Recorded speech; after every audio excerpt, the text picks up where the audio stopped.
We're going to get started here.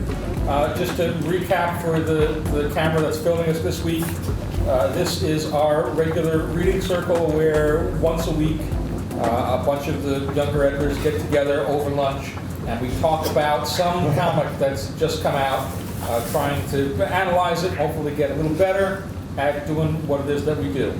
Well, first of all, I enjoy Spider-Man as a character, but this particular issue is a pretty terrific issue. It's part of an ongoing story, it's the end of an ongoing story, but I still feel like for the most part it's pretty accessible, that if you gave it to somebody, they would see that, oh, okay, part something of something, but they'd still be able to pick up on what's going on, both through the recap and just through the comic itself, containing the information that you need. Like some of the Spidey stories when I was growing up, there was an overall plot line going on, but you could jump in at any time, and I felt that that was possible here. Sometimes, I'll see something and I'll kind of think this is throwaway, like these little sidebar things, but it's not. I think it was really well designed. So. This is an issue where there's almost never a dull moment. I think maybe the slowest moment is the moment between Carly and her dad, but it's a really intense moment. There's a lot happening there. And you get a lot of good action, you get a lot of, you get explosions. You've told an amazingly fun and exciting story without turning the world upside down. It gives you an awesome, fun 22 pages, and then sets you up so that you're going to have another awesome, fun 22 pages next week. It's really beautifully drawn. The panel breaks in this book were just out of control. This page that Charlie called out earlier, Spider-Man has just got two colors. It's blue and it's red. And there's no gradient going on, but it looks really cool.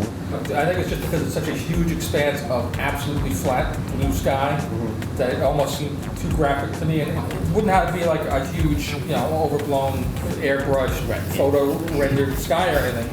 But that is literally the one place. But it worked for you, so it's fine. Everywhere else, I think the color worked pretty well.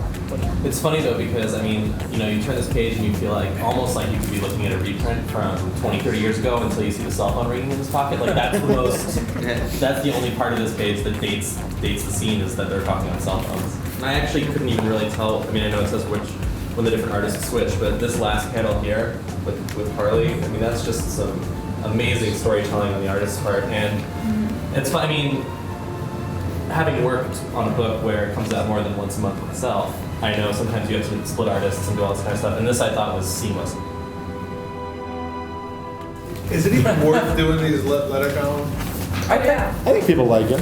It's a lot of work. People don't realize how much work it is.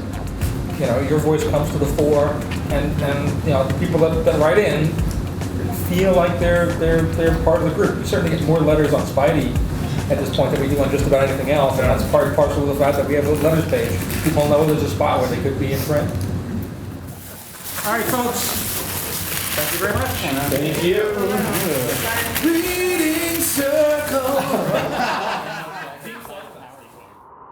Marvel, your universe.